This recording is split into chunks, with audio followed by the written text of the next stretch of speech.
और मैं आपको एक माता रानी की कहानी सुनाने जा रही हूँ। कहानी बहुत सुंदर है और आप नए हो तो मेरे चैनल को लाइक, शेयर, कमेंट, सब्सक्राइब कीजिए और लास्ट में जय माता रानी बोलिए। मैं आपको एक गरीब परिवार की कहानी सुनाने जा रही हूँ। नवरात्रि की कहानी सुनाने जा रही हूँ। एक गरीब था, बेचारा बहुत गरीब था। उसके पास 4 बच्चे भी थे और बेचारा बहुत ही गरीब था। तो वो माता रानी का भक्त था और माता रानी पे, शेरा वाली मैया पे बड़ा विश्वास रखता था और पूजा पाठ करता था। तो बेचारा क्या करता था कि झाड़ी मजदूरी का काम करता था। तो कभी बेचारे को झाड़ी मजदूरी मिल जाती, कभी नहीं भी मिलती। तो बेचारा क्या करता है कि उसी से अपना गृहस्थ चलाता था और बड़ा गरीब था, लेकिन माता रानी का विश्वास करता था और माता रानी का प्रिय भक्त था। तो नवरात्रि आने वाली थी तो बेचारा बड़ा सोचता था और बड़ा टेंशन लेता था और कहता था कि हे माता रानी, अब नवरात्रि आने वाली है, 9 दुर्गा आने वाले हैं। हे माँ, मुझे कुछ रास्ता दिखाओ और मैं तो इतना कमाता हूँ कि मैं अपने बच्चों का ही पेट भर पाता हूँ, अपने बच्चों का ही गृहस्थ, अपना घर का गृहस्थ ही चला पाता हूँ। हे माँ, मुझे कुछ ऐसी रास्ता दिखलाइए कि मैं आपकी नवरात्रियों का व्रत श्रद्धा और भक्ति से कर सकूं। हे माता रानी। तो वो बेचारा यही सोचता था और उसके पास कुछ था ही नहीं, बेचारा गरीब तो था ही। तो क्या हुआ कि धीरे धीरे अपना इधर उधर जाता ही था। तो किसी दिन झाड़ी मजदूरी का काम करता था, कभी मिलती और कभी नहीं भी मिलती। तो बेचारा बड़ा निराश हो करके और माता रानी से हाथ जोड़ करके कहता था कि हे माता रानी, हे दुर्गे मैया, मुझे कुछ रास्ता दिखाओ, क्योंकि मैं 10 दिन में और 4 दिन मुझे झाड़ी मजदूरी का काम मिलता है। वो तो उससे मैं अपने बच्चों का पेट भरता हूँ, उसी से अपना गृहस्थ चलाता हूँ। और माता रानी, अब नवरात्रि आने वाली है, हे मेरी सच्ची माता रानी, हे दुर्गे मैया, मुझे कुछ रास्ता दिखाओ। तो क्या हुआ कि बेचारा सुबह का टाइम था और अपना जा रहा था अपना झाड़ी मजदूरी का काम करने के लिए। तो एक वृद्धा उम्र की और बुढ़िया उसको मिली और रास्ता में खड़ी थी और कहने लगी कि बेटा, तुम कहाँ जा रहे हो। तो रो करके, बड़ा निराश हो करके कहने लगा कि माँ, मैं एक बहुत गरीब हूँ, बहुत मजदूर हूँ और मैं कहीं अपना काम देखने के लिए जा रहा हूँ और मेरी माँ, नवरात्रि का भी व्रत आने वाला है और मेरे पास कुछ भी नहीं है। तो ये बात और बुढ़िया माता से कहने लगा।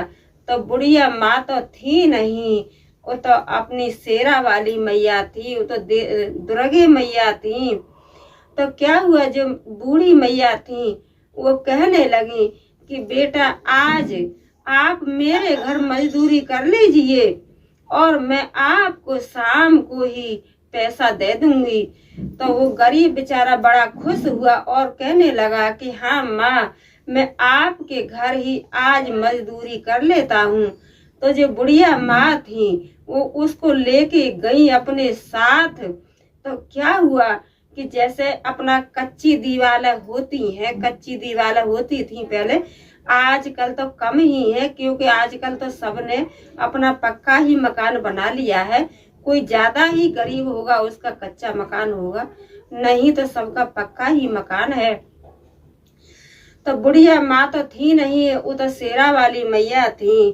तो उसे अपने लेके गई और कहने लगी कि एक दीवार थी कच्ची और कहने लगी कि बेटा, तुम इस दीवार को तोड़ दो और अपना शाम को मैं तुम्हें तुम्हारी झाड़ी दे दूंगी।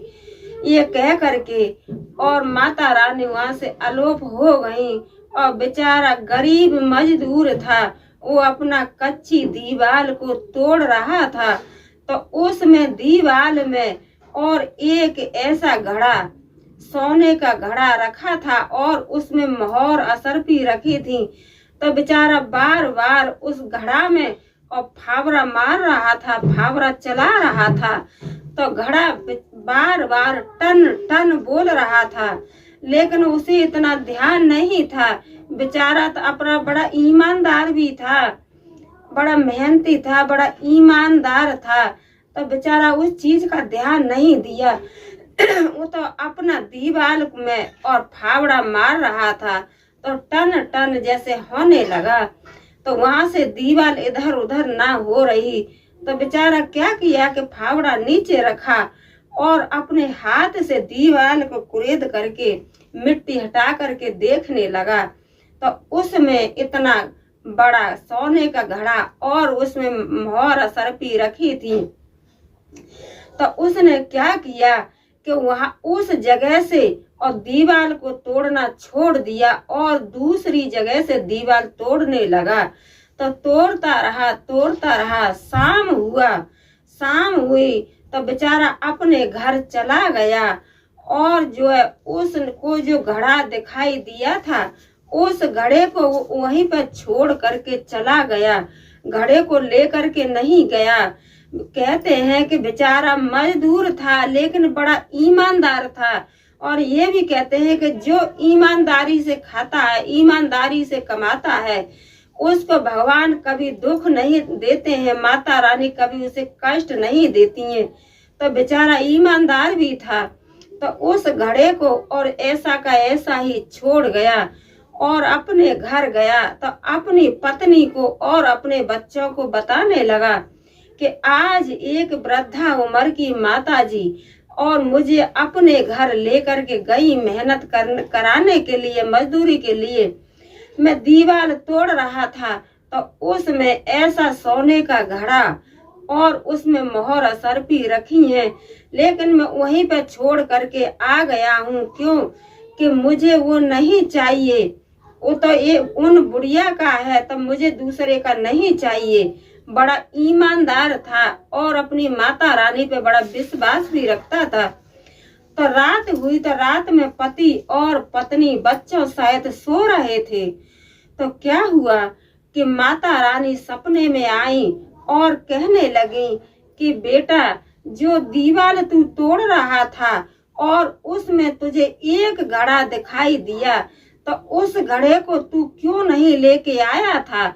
बेटा जाओ, दोनों पति पत्नी और उस घड़े को लेके आओ और उसमें सोना चांदी मोहर सरपी है और उसको लेके आओ और उसी से माता रानी का अपना विश्वास के साथ 9 रात्रि का व्रत रखना और श्रद्धा और भक्ति से मैया पे विश्वास करके पूजा पाठ करना और 9 रात्रि खत्म होने के बाद 9 कन्याओं को खाना खिलाना, भंडारा करना बेटा। तो ये बात गरीब ने और गरीब की पत्नी ने सुनी। तो दोनों पति और पत्नी गए, तो जा करके उन्होंने मिट्टी उठाई, तो मिट्टी में वही घड़ा निकला था। तो उस घड़े को दोनों पति और पत्नी घर लेकर के आए। तो उसमें से बेचारों दोनों पति पत्नी बड़े ईमानदार थे, गरीब तो थे ही लेकिन ईमानदार बहुत थे। तो उन्होंने क्या किया कि जो उसमें मोहर सरपी थी उन्होंने थोड़ा बेच करके और माता रानी का सामग्री का सामान लेके आए। 9 रात्रियों का 9 रात्रि की सामग्री पूजा का सामान लेकर के आए और दोनों पति पत्नी ने माता रानी पर विश्वास रख करके और 9 रात्रियों का व्रत किया। बड़ा श्रद्धा और भक्ति से माता रानी का व्रत किया। व्रत करके और 9वीं वाले दिन 9 कन्या खिलाई और लांगुरा भी खिलाया और बाद में भंडारा किया माता रानी का। तो माता रानी की कृपा से उनके पास कोई चीज का कमी नहीं रहा और माता रानी खुश हो करके और माता रानी ने उनके घर में सुख शांति परिवार बच्चों सहित और आशीर्वाद दिया। तो माता रानी के आशीर्वाद से गरीब था, गरीब से अमीर हो गया और अपने बच्चों सहित अपना पत्नी सहित और अपने आराम से कमाने खाने लगे। तो मैं कहती हूँ कि हे माता रानी, हे दुर्गे मैया, हे नौ माता रानी, जैसे आपने उस गरीब मजदूर की मनोकामना पूर्ण की, ऐसे ही सभी भक्तों की मनोकामना पूर्ण करना। हे माता रानी, सबकी मनोकामना पूर्ण करना और सबको सुख शांति धन संपत्ति सब कुछ खुश रहे दुनिया। हे माता रानी, बोलो दुर्गे मैया की जय, बोलो नौ माता रानी की जय, बोलो सच्चे दरबार की जय।